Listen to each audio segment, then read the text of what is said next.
Philosophie secondaire 4, chapitre 2. Thème du chapitre: de la nature et de la culture. Définition de la culture et son rapport avec la nature. Nature vient du latin nasci, qui veut dire croître. C'est dans quoi l'homme naît et grâce à quoi il grandit. Culture vient du latin colere, qui veut dire habiter. Faire croître, cultiver. La culture est l'ensemble des processus par lesquels l'homme transforme la nature. C'est dans l'ensemble des techniques, institutions et traditions d'un groupe humain. La nature est tout ce qui existe, c'est-à-dire tout ce qui entoure l'homme et qui n'est pas de son œuvre. C'est aussi ce qu'une chose ou un être est fondamentalement. C'est l'essence ou la nature humaine dans le cas de l'être humain. La nature est innée, universelle, hérédité biologique, programme génétique, compétence. Quelle est donc la différence entre la nature et la culture? La culture est donc ce qui s'oppose à la nature. C'est ce qui est acquis. La nature, c'est tout ce qui est en nous par hérédité biologique. La culture, c'est au contraire tout ce que nous tenons de la tradition externe. Dans cette citation, Lévi-Strauss met en évidence les types d'héritage que reçoit l'homme. Texte 7. Claude Lévi-Strauss. Nature et culture. L'homme est un être biologique en même temps qu'un individu social. Parmi les réponses qu'il fournit aux excitations extérieures, certaines relèvent intégralement de sa nature, d'autres de sa condition. C'est-à-dire, on peut se demander, comme le faisait déjà Locke, si la peur de l'enfant dans le noir s'explique comme une manifestation de sa peur animale ou comme le résultat des contes de sa nourrice. Où finit la nature? Où commence la culture? Partout où la règle se manifeste, nous savons avec certitude être à l'étage de la culture.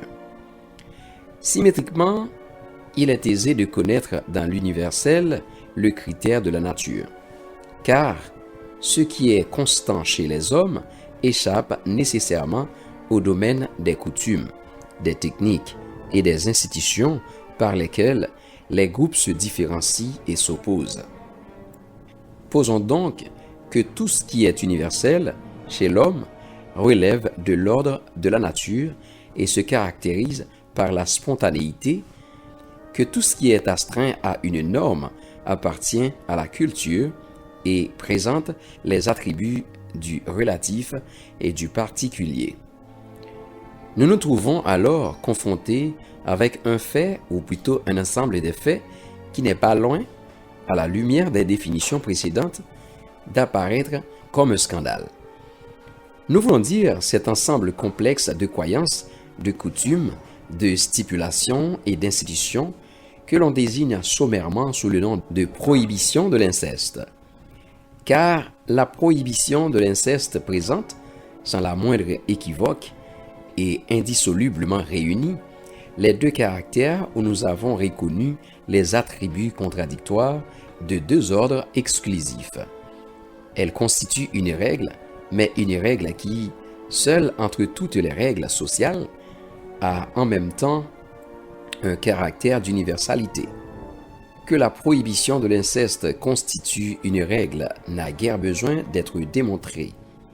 Il suffit de rappeler que l'interdiction du mariage entre proches parents peut avoir un champ d'application variable selon la façon dont chaque groupe définit ce qu'il entend par proches parents.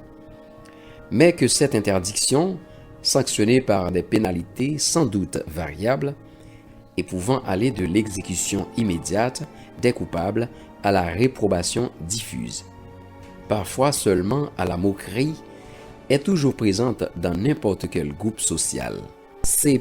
Lévi-Strauss, Les structures élémentaires de la parenté, 1947.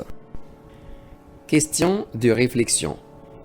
Quel est l'apport de Claude Lévi-Strauss à la compréhension du concept de culture?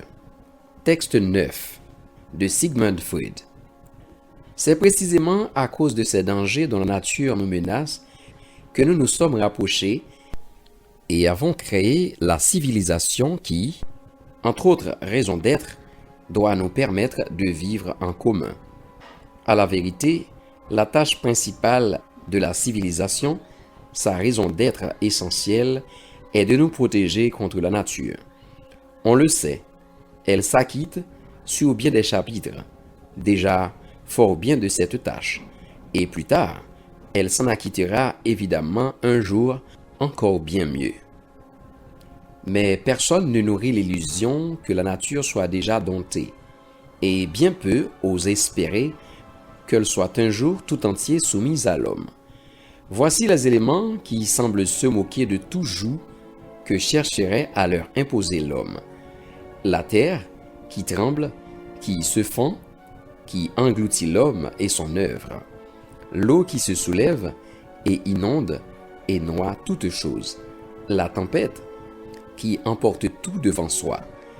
Voilà les maladies que nous savons depuis peu seulement être dues aux attaques d'autres êtres vivants, et enfin l'énigme douloureuse de la mort à laquelle aucun remède n'a jusqu'ici été trouvé et ne le sera sans doute jamais. Avec ses forces, la nature se dresse contre nous, sublime, cruelle, inexorable. Ainsi elle nous rappelle notre faiblesse, notre détresse, auquel nous espérons nous soustraire grâce au labeur de notre civilisation. C'est un des rares spectacles nobles et exaltants que les hommes puissent offrir que de les voir.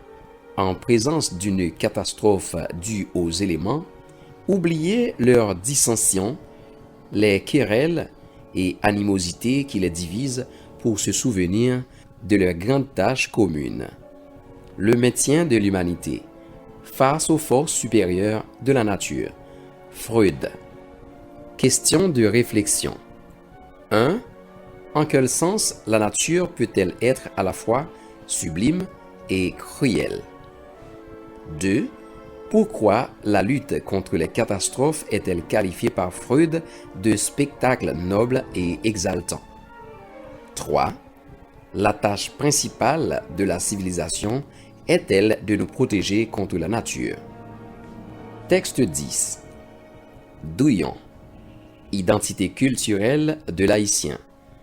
Ce qu'on pourrait appeler la culture haïtienne actuelle, c'est un ensemble de perceptions et de modes d'agir qui ont leur source dans des systèmes d'organisation institutionnelle, tels la famille, la religion, les cadres éducatifs, politiques, sociaux et administratifs inspirés finalement de valeurs, croyances et attitudes fournies à la fois par des modèles africains et européens.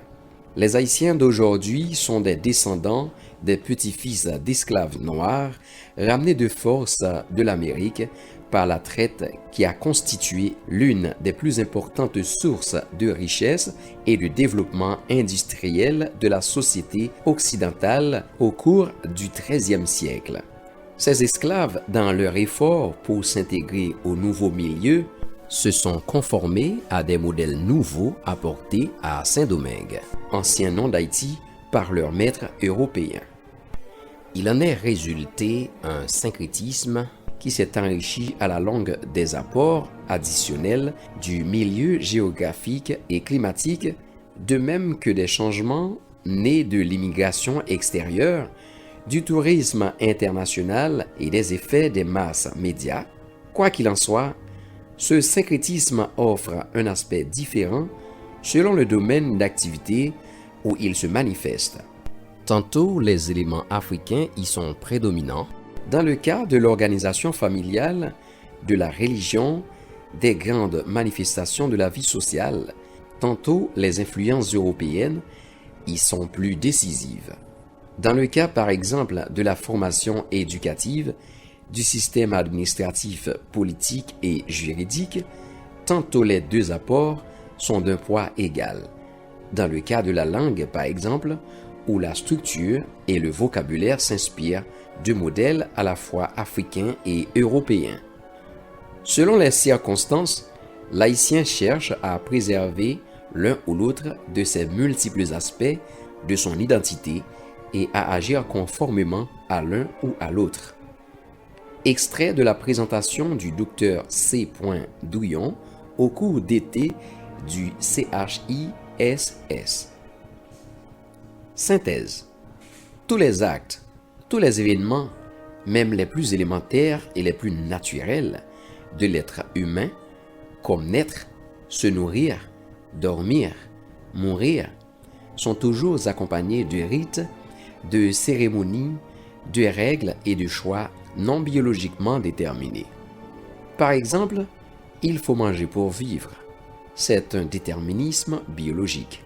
Mais ce que l'on mange, la façon dont on le mange, l'horaire des repas, etc., dépendent pour l'essentiel des habitudes et des traditions de la société à laquelle l'individu appartient. C'est en ce sens qu'Émile Durkheim, théoricien français du XXe siècle, fondateur de la sociologie, dit que les institutions, comme fait de culture, se surajoutent à notre culture. Ainsi, il est de la nature humaine de développer des cultures. À l'hérédité biologique s'ajoute l'héritage social. Ce phénomène se retrouve d'ailleurs des degrés divers chez d'autres animaux sociaux. 2. Sujet de dissertation. 1. Peut-on dire qu'une civilisation est supérieure à une autre? 2. En quel sens la société dénature-t-elle l'homme? 3. Pourquoi dit-on de l'homme qu'il est un être inachevé? 4. L'égalité est-elle un fait naturel ou culturel? 5. Toute culture est-elle nécessairement répressive? 6. La nature est-elle un modèle? 7. L'acte de se nourrir révèle-t-elle de la nature ou de la culture? 8. Pourquoi faut-il se méfier de la notion de nature en général et celle de l'homme en particulier? 9. Le goût est-il naturel ou dépend-elle de la culture? Remarque, l'élève en classe de terminale n'oubliera pas que le philosophe n'est pas toujours opposé à la foi en Dieu. En plus, philosopher, c'est aussi douter des philosophes eux-mêmes, qui sont souvent contradictoires dans leurs approches. Par exemple, contrairement au philosophe Blaise Pascal, qui pourrait partir de la thèse que l'homme est d'une nature imparfaite à cause du péché originel, dans le texte de Sigmund Freud, il aborde la question de nature et culture comme un philosophe qui doute même de l'existence d'un être suprême. Donc, le vrai philosophe n'est-il pas forcément athée? Question de Philippe Barbon. Réponse. Sans trop approfondir le sujet, on notera que cette opposition automatique entre la religion et la philosophie repose probablement sur des idées préconçues au sujet de la religion comme de la philosophie. Croire n'est pas nécessairement synonyme de foi mystérieuse, absolue et indubitable. Philosopher ne renvoie pas nécessairement à une analyse exclusivement rationnelle du réel. On peut croire en Dieu de manière philosophique ou plutôt rationnelle, par exemple en sachant incorporer dans sa croyance une part de ce doute. Dieu est la vraie mesure de toutes choses. Citation de Platon, philosophe grec. Fin du chapitre. Pour Éduc Haïti, l'école numérique. Pour plus d'informations, visitez www.educhaiti.com.